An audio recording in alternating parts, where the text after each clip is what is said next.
Let me tell you something very clearly. What is happening right now in the Strait of Hormuz is not a surprise. Not to anyone who has been paying attention, not to anyone who has studied the history of how the United States deals with countries that refuse to surrender. Iran has rejected talks with the United States, and the reason is very simple. You cannot negotiate with a gun pointed at your head, and the United States knows this. They have always known this. The naval blockade that the U.S. is maintaining right now in the Persian Gulf is not a bargaining chip. It is an act of war, and Iran is responding accordingly. Now I want people to understand the full picture here, because the Western media will not give it to you. They will never give it to you honestly. What they will do is take this moment and frame it as Iran being the aggressor, Iran being unreasonable, Iran refusing diplomacy. And what they will not tell you is that the United States violated the ceasefire first. The United States maintained a siege on Iranian ports even after Iran opened the Strait of Hormuz to additional shipping as a goodwill gesture.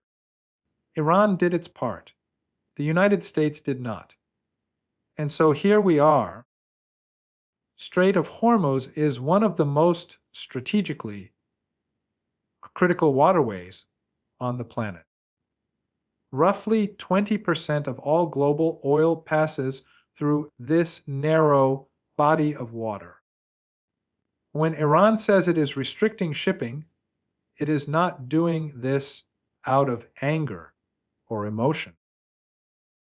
It is doing this because it is a measured and precise response to American aggression. Iran has been doing this for decades. Every single time the United States escalates, Iran responds in a way that is proportionate, strategic, and extremely well calculated. The Americans and their allies always underestimate this. And they always pay the price for that underestimation. Let me go back a little bit because context matters enormously here. The Western media and Western analysts love to take things out of context. They love to start the story at the moment that serves their narrative. So let me start from where the story actually begins.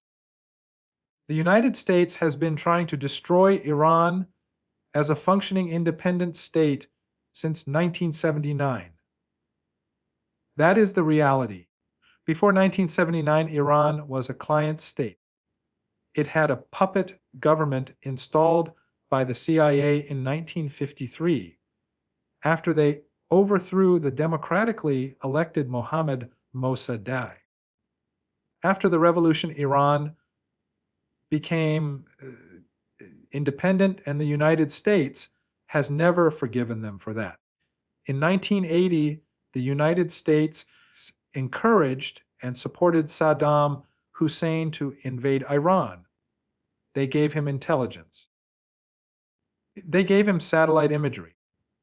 They gave him the chemical weapons precursors that were used against Iranian soldiers and against the Kurdish people of Halabja. And all the while, the Persian Gulf Arab monarchies funded Saddam Hussein's war machine. These are the same governments today that are hosting American bases and providing their airspace and their ports for operations against Iran. Nothing has changed. The players are the same. The script is the same. only the weapons are more advanced. Then came the sanctions. Decades of economic warfare against the Iranian people.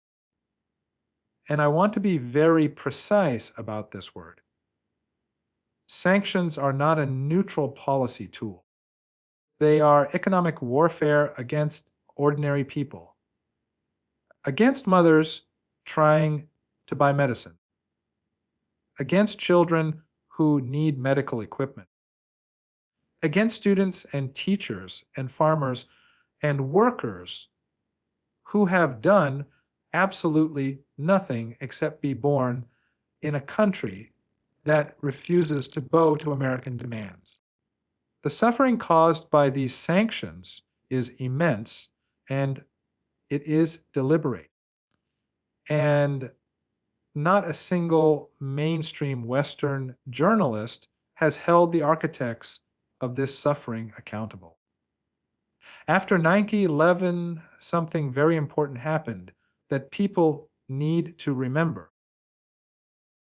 General Wesley Clark went to the Pentagon, and a senior general told him they were going to take down 7 countries in 5 years: Iraq, Syria, Lebanon, Libya, Somalia, Sudan, and Iran. And look at what happened. Iraq was destroyed. Libya was destroyed. Syria was devastated. The same Al-Qaeda that we were told carried out 9/11 was used to do it. And the same Persian Gulf Arab monarchies that funded Saddam Hussein funded Al-Qaeda in Libya and Syria with full American and Western backing. This is documented. This is not a conspiracy theory. This is history. Now, Iran watched all of this happen. Iran watched its neighbors get destroyed one by one. And Iran made a decision.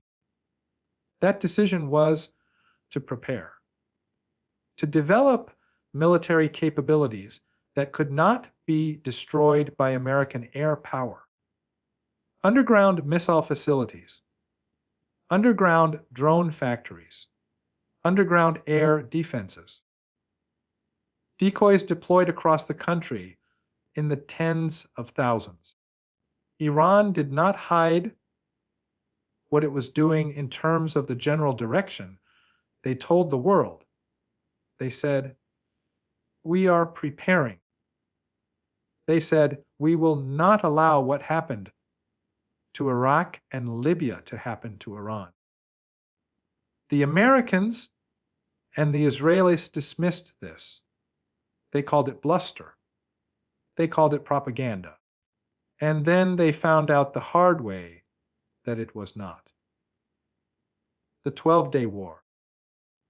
I want to talk about this because it is essential to understanding what is happening now with the Strait of Hormuz crisis. The Israeli regime and the United States launched a war against Iran. They had full Western backing. The Germans, the French, the British, the Australians, they all condemned Iran while the Americans and Israelis launched the attack. Think about that for a moment. Iran was attacked, and the Europeans condemned Iran for the attack. This is the moral bankruptcy of the collective West in full display. The plan was simple. The plan was that Iran would collapse in 1 or 2 days. The missiles would fly. The infrastructure would be destroyed. The government would fall. And then the Americans and Israelis could move in and reshape the region the way they wanted to reshape it. What actually happened was something completely different. Iran did not collapse. Iran fought back. Iran demonstrated that its underground military infrastructure was essentially impervious to the strikes. And after 12 days, it was the aggressors who had to accept a ceasefire, not Iran. This is what the Western media will not explain to their audiences. Iran won that war, not in the sense that nothing was damaged. There was damage. Iran is a big country, and any war causes damage. But in the strategic sense of what the war was designed to accomplish, Iran won decisively. The objective of the war was to destroy Iran's government and Iran's military capability. Neither happened. The missiles kept flying. The drones kept flying. And the Americans eventually had to come to the table. Now let us talk about what happened with the ceasefire, because this is directly connected to the current Strait of Hormuz crisis. When the ceasefire was being discussed, Iran made a goodwill gesture. Iran said it would allow more ships to pass through Strait of Hormuz, including ships from countries that had been hostile to Iran. This was a significant gesture. Iran did not have to do this. Iran was in a position of strength, not weakness. But Iran made the gesture because it wanted to show the world that it was serious about finding a resolution. What did the United States do in response? The United States maintained the naval blockade on Iranian ports. Trump said he was preserving the siege. Now think about this. Iran opened the strait. The United States kept the blockade. And then when Iran understandably said, if you keep the blockade, we will go back to restricting shipping, the Western media reported this as Iran being aggressive and unreasonable.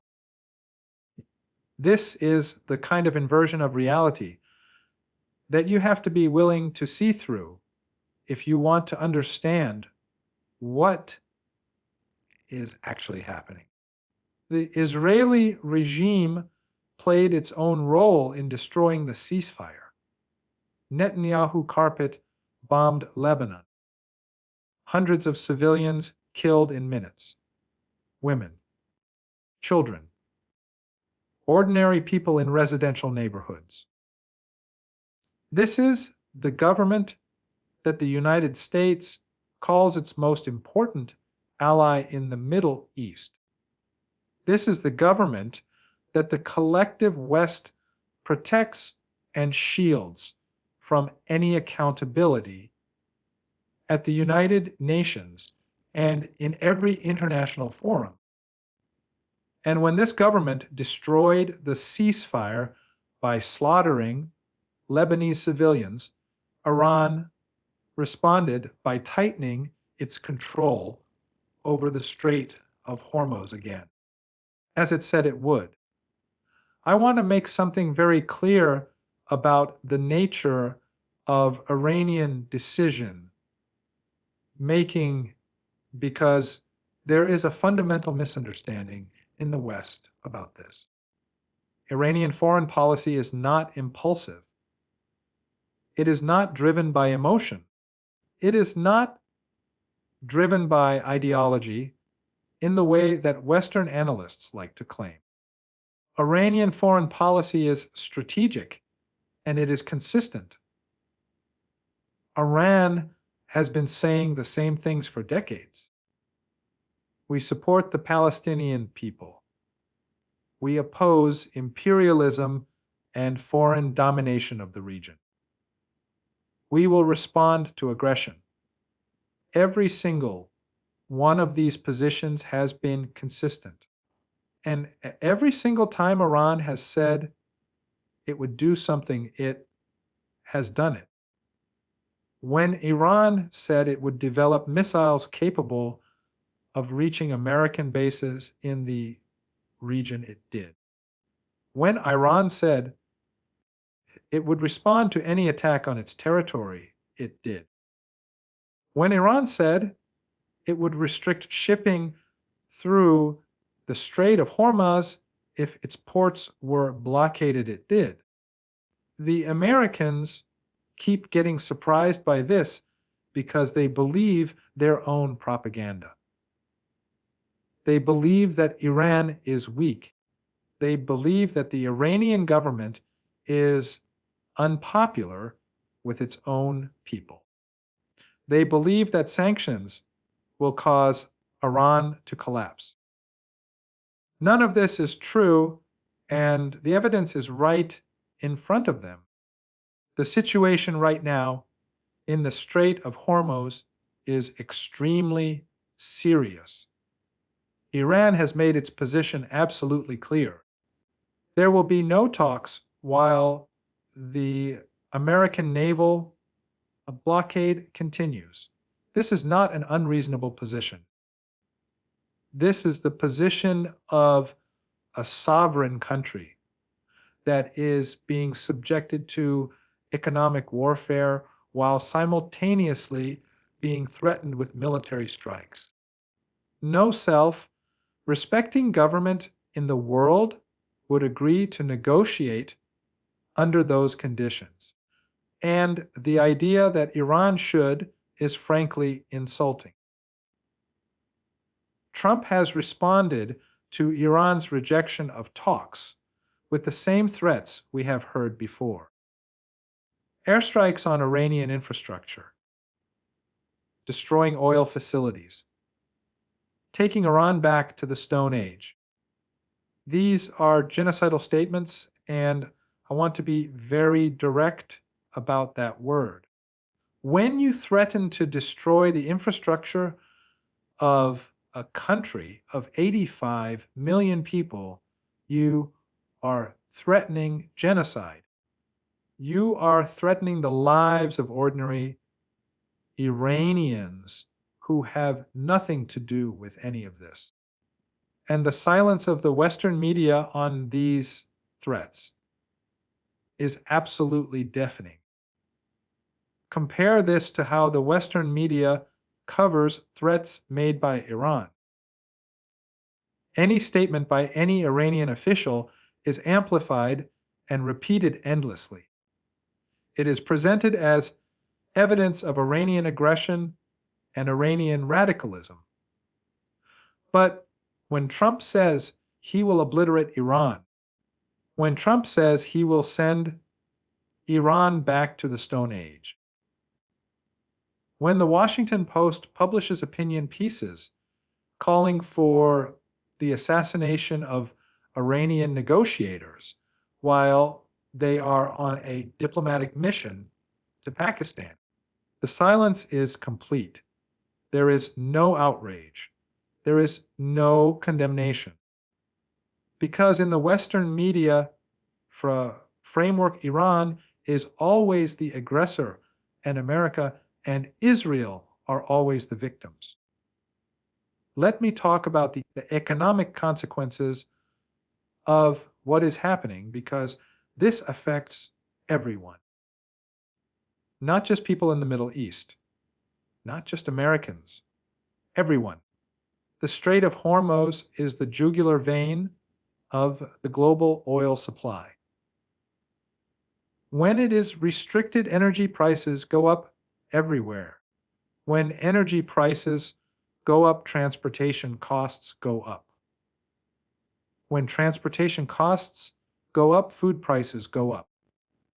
When food prices go up, the people who suffer most are the poorest people in the world. In Africa, in South Asia, in Latin America, in the poor communities of Europe and North America. The consequences of this crisis are already being felt, and they will get significantly worse. The Persian Gulf Arab states are in a particularly precarious position right now. These governments have been complicit in the war against Iran. They provided their airspace. They provided their bases. They provided their ports. Without them, the war against Iran could not have been conducted the way it was conducted. And Iran knows this. Iran has been very clear that if those states continue to host operations against Iran, they will bear the consequences. And I want to be blunt about what those consequences could look like. The Persian Gulf region is about to enter its hot season. The temperatures that will arrive in the next few weeks are not temperatures that human beings can survive without air conditioning, without electricity, without desalination plants producing fresh water. These countries have very concentrated and very vulnerable infrastructure. Unlike Iran, where the infrastructure is spread across a vast and mountainous country, and where the most critical military assets are underground. The infrastructure of Qatar and the UAE and Kuwait and Bahrain is above ground and concentrated and relatively easy to target. Iran has said this. Iran has made this calculation publicly. And yet these governments continue to participate in what amounts to a war against Iran.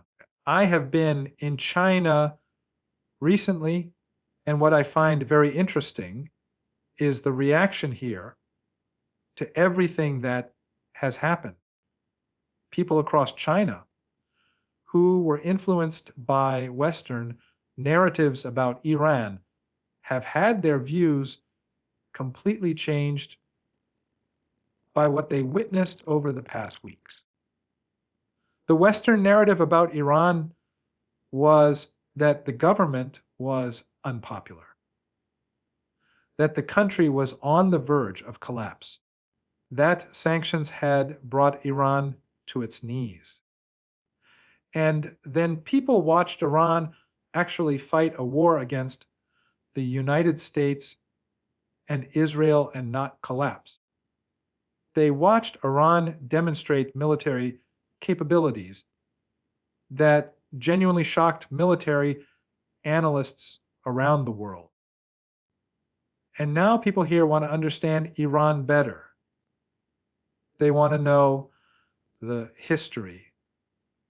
They want to know the culture. They want to understand how this is possible.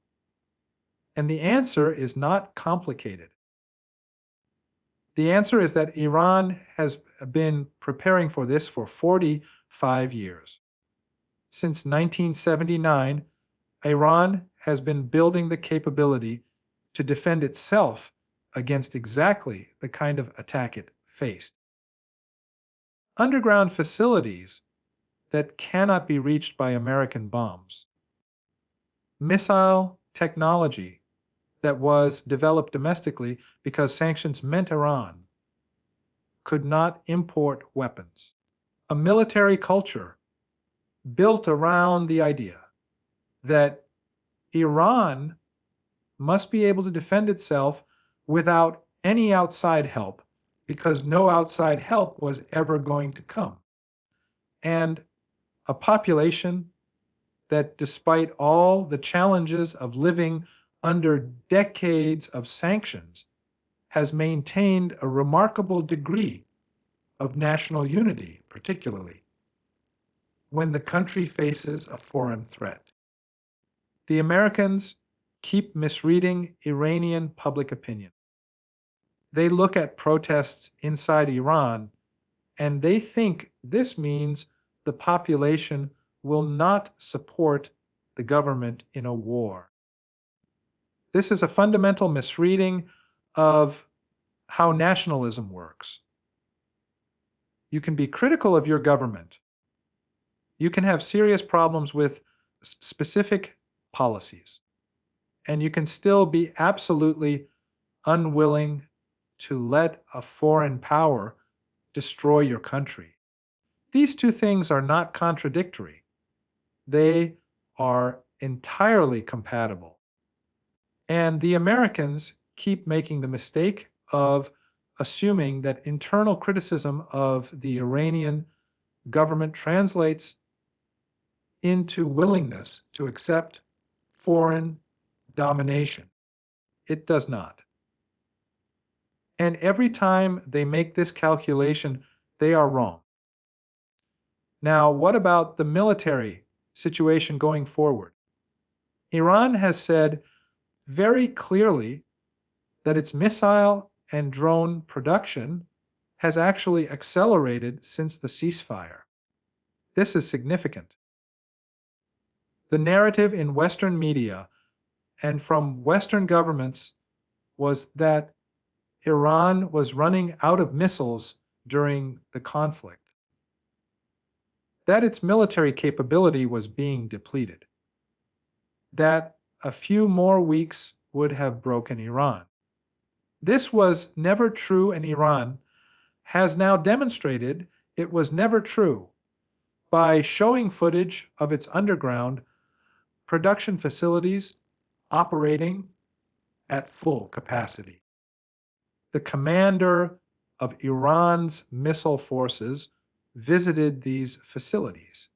The footage was released publicly because Iran wants the world to see it, because Iran wants the Americans to understand that the calculation they are making is wrong. The land war scenario is something that I think people need to think about seriously, because it seems that some people in Washington believe that if air strikes do not finish the job a ground operation could, this reflects a total ignorance of Iranian geography and Iranian military doctrine. Iran is a country of 1.5 million square kilometers. It is mountainous. It is vast. The terrain in many parts of the country is extraordinarily difficult for a conventional military to operate in. Iran has been preparing its military doctrine specifically for the kind of guerrilla and asymmetric warfare that a ground invasion would require.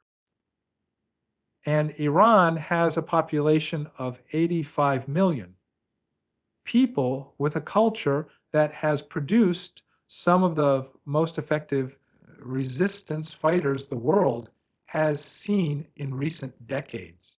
Anyone who doubts this should look at what Hezbollah accomplished in Lebanon with far fewer resources than Iran has. Hezbollah is a relatively small organization compared to the Iranian state. It had a fraction of the resources, a fraction of the manpower. And yet it fought the Israeli military to a standstill in 2006. It deterred Israeli ground operations for years afterward. With the full resources of the Iranian state behind a resistance effort, the calculation becomes even more challenging for any would-be invader. Yemen is another factor that cannot be ignored in this analysis. The Ansarallah movement in Yemen has demonstrated over the past years that a determined and capable military force can cause enormous disruption to global shipping, even with relatively limited resources. Yemen has said it is ready to close the Bab el Mandeb Strait when the time is right. If both the Strait of Hormuz and the Bab el Mandeb were simultaneously restricted or close the impact on global energy markets and global trade would be catastrophic. And I do not use that word loosely. We are talking about a potential triggering of a global economic depression. The global economic situation is already fragile. The war has already pushed energy prices up. It has already disrupted supply chains. It has already added costs to every single thing that gets transported on a ship anywhere in the world. And what we are seeing now is still the beginning. We are still looking at the tip of the iceberg. The full consequences of sustained conflict in the Persian Gulf region would take weeks and months to fully manifest, but they would be devastating. Factories shutting down because they cannot get energy. Agricultural systems failing because they cannot get fuel for equipment and transportation. Hunger spreading into regions that are already struggling. I want to address something directly that I think is very important. There are people who will watch this and say, well, Iran should just negotiate. Iran should just come to the table. Why is Iran being so stubborn? And to those people, I want to say something very clearly. Iran has been willing to negotiate. Iran has been willing to talk. Iran put forward a 10-point plan as the basis for negotiations. A very reasonable plan. And Trump accepted it as the basis for talks. And then the United States violated the ceasefire. And then the United States maintained the blockade. And then Trump started making genocidal threats again. So when people ask why Iran is refusing to negotiate right now, the question they should actually be asking is what exactly Iran is supposed to negotiate when the other side is simultaneously threatening to wipe it off the map. The Washington Post calling for the assassination of Iranian negotiators while they were on a diplomatic mission is something that I think tells you everything you need to know about the serious states with the United States and its media establishment approach diplomacy with Iran. Diplomacy with Iran. These are not the actions of a government that wants a negotiated solution. These are the actions of a government that wants submission. And there is a fundamental difference between those two things. The broader geopolitical picture is also shifting in ways that I think are very significant. The United States has invested enormous resources and enormous political capital in this confrontation with Iran. And what has it achieved? Iran has not collapsed. Iran has not surrendered. Iran has demonstrated military capabilities that have genuinely surprised the world. American credibility as a military power has taken a significant hit. The idea that American military force can compel any outcome it chooses has been challenged in a very direct and visible way. Russia and China have watched all of this very carefully. China, in particular, has significant economic interests in the stability of Persian Gulf energy supplies. China is the world's largest importer of oil, and a significant portion of that oil comes from the Persian Gulf region. China has an interest in stability, but China also has a principle of non-interference in the internal affairs of other countries and non-interference in conflicts that it did not start. China is not going to pull American chestnuts out of the fire. China is not going to pressure Iran to make concessions that would benefit the United States. The Americans keep expecting China and Russia to help them manage the consequences of their own aggression, and it is not going to happen. The global majority is also shifting in its understanding of what is happening. Countries in Africa, in South Asia, in Latin America that were previously uncertain or ambivalent about the Iran situation have watched what has happened and drawn their own conclusions. They have seen a country resist the full military might of the United States and Israel. They have seen Western media completely distort the reality of what happened. And many of these countries have concluded that the narrative they were being fed by Western sources was simply false.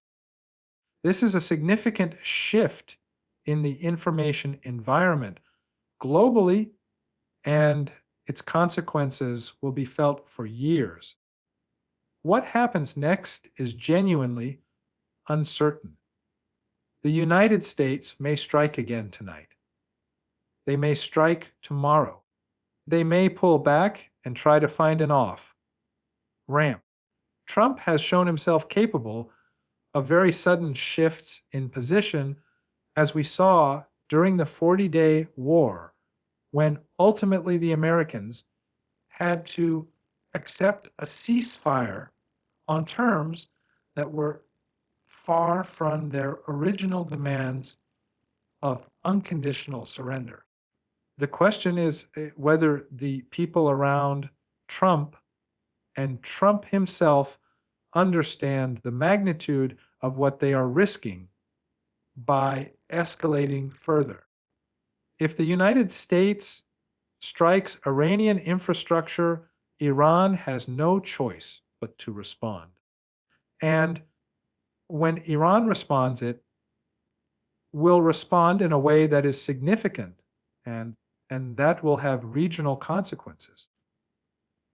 Those Persian Gulf states that have been complicit in the aggression against Iran will bear the consequences of that complicity. The global energy infrastructure in the region will be at serious risk. And the global economy, which is already weakened, will face a shock that it may not be able to absorb without going into a deep and prolonged recession or depression. The Iranian people have shown extraordinary resilience throughout all of this. Millions of Iranians have been signing up to defend their country. And I want people in the West to understand what this means. These are not people who have been coerced. These are people who look at what happened to their country and say, we will defend it. Whatever problems people may have with their government, whatever internal debates exist within Iranian society, the external threat creates a unity that Western policymakers consistently fail to factor into their calculations. The axis of resistance as a whole has shown remarkable cohesion and resilience throughout this period. Hezbollah, the Palestinian resistance, the Yemeni movement, Iranian aligned groups across the region.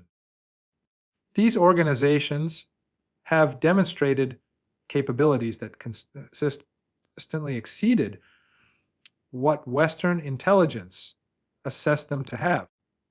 And this pattern of Western intelligence consistently underestimating these forces has repeated itself so many times now that it can no longer be attributed to simple intelligence failures.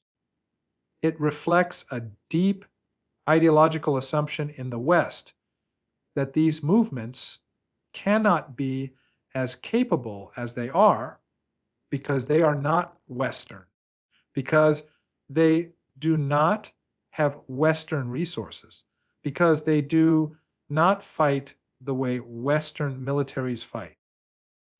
And that assumption is simply wrong. Let me say something about what the Iranian response to all of this says about the nature of resistance more broadly. We live in a world where for a very long time the dominant message was that the United States is too powerful to resist, that any country that challenges American power will be destroyed, that the lesson of Iraq and Libya and Syria is that defiance is futile. Iran has challenged that narrative in a very direct and very visible way.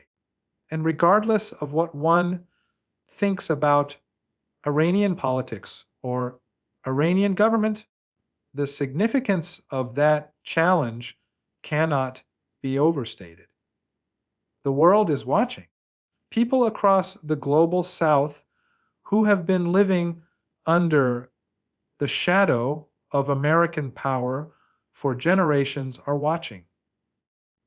They are watching a country that has been sanctioned for decades, that has been targeted for regime change, that has been surrounded by American military bases, stand up and fight back and not be destroyed. And the psychological and political implications of that are enormous.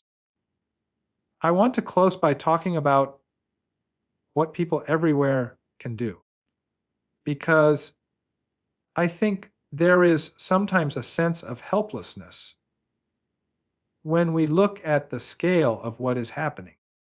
The military power involved, the economic power involved, the media power involved on the side of the United States and its allies. And I understand why people feel that helplessness. But it is important to remember that throughout history, the most powerful empires have fallen not because they were defeated by a greater military power, but because the support of their own populations and because the people of the world refused to cooperate with their legions. The people of the world refuse fallen on their projects. Boycotts matter. Economic pressure matters. Making your voice heard matters. Putting pressure on your local representatives matters. Refusing to accept the narratives that the Western media feeds you and instead seeking out independent sources of information matters enormously. Because the information war is real and it is ongoing, and it is one of the most important fronts in this conflict. The empire is not as strong as it appears. It is overstretched. It is over-committed. It has made enemies across the world through decades of aggression and exploitation. And the cracks in the facade are becoming visible to more and more people every single day. What Iran has demonstrated is that with preparation, with determination, with strategic thinking, And with genuine support from your population, it is possible to resist even the most powerful military force on earth. The Strait of Hormuz crisis is not just about Iran and the United States. It is about whether any country in the world has the right to be independent. Whether any country has the right to say, American demands.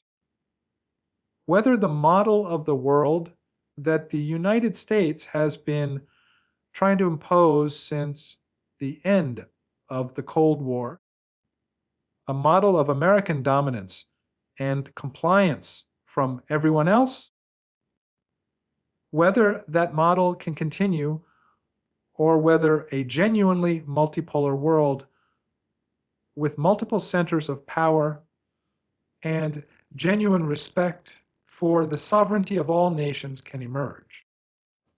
That is what is at stake right now. And that is why what happens in the coming days and weeks in the Persian Gulf matters to every single person watching this wherever you are in the world. Stay informed.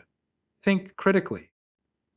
And do not let anyone tell you that this is a simple story with simple villains and simple heroes.